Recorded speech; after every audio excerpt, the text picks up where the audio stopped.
Creo que Palestina es el único país del mundo donde existen campos de refugiados dentro del propio país, ¿no? Normalmente los campos de refugiados siempre están en el país limítrofe o en el país de al lado, pero en Palestina existen un montón de campos de refugiados dentro de la propia Palestina. Yo tuve la oportunidad de estar en dos de ellos, uno en Jericó, que está cerca de la frontera con Jordania, y el otro, como hemos dicho, en Shafat, el campo de refugiados de Shafat, que está a 5 kilómetros de Jerusalén. En concreto, en los dos que estuve yo, y en casi todos creo en Palestina, el nivel de la tasa de paro es muy alto, la situación de pobreza a nivel económico también es muy fuerte, por lo tanto muchísimas de las familias que viven ahí tienen una desestructuración familiar, social y a todos los niveles.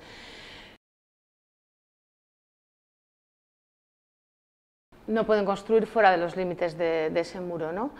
Entonces, en el poco espacio que tienen, ellos intentan construir más casas o escuelas, parques, y cuando lo hacen, cuando llegan a un cierto nivel, vienen por la noche los bulldozers israelíes y se lo derriban, ¿no?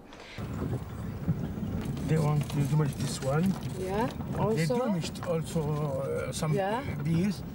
Yeah. Yeah. Ah, and they do that? Yeah. The soldiers? The children. Intentan también construir más escuelas, porque, como digo, el número de habitantes obviamente ha aumentado desde el 65 y hay un montón de niños. Lo mismo, no les dejan, con lo cual muchísimos niños que viven dentro del campo de refugiados no tienen sitio en las escuelas que pertenecen a la ONU, que están subvencionadas por la ONU en Shafat, y tienen que salir fuera. Estos críos se levantan como a las 5 de la mañana todos los días y tienen que atravesar el checkpoint que hay a la salida o entrada del campo de refugiados. Ese checkpoint es un checkpoint normal con los soldados. A los más pequeños no les molestan demasiado, pero a la gente de entre 15 y 18 años les cachean las mochilas, les cachean a ellos mismos y les tocan un poco las narices, por decirlo de alguna manera. Con lo cual, imagínate lo que es para unos chavales de entre no sé, 7 y 17 años pasar todos los días por eso, ¿no? Además, en el campo, como hay tan poco espacio, si tú te das un paseo, todas las calles son súper estrechas, no hay sitio para construir parques o para que los niños tengan un espacio de ocio. El campo de refugiados de Shafat, además, pertenece legalmente, por decirlo de alguna manera, a Jordania. Y entonces la autoridad palestina, que es la que gobierna en Cisjordania actualmente, alude que como son ciudadanos jordanos, ellos no tienen nada que hacer. Con lo cual, la gente que vive en los campos de refugiados está prácticamente abandonada a su suerte, ¿no? Un poco desamparada por el propio gobierno palestino. El campo de refugiados de Shafat, además, si queréis os cuento una anécdota que me pasó. Yo quería grabar en la escuela a la maestra, una de las maestras y a la directora del colegio, preguntarle por cuál es la situación de los niños que viven allí, que estudian allí, ¿no? Qué problemas tienen.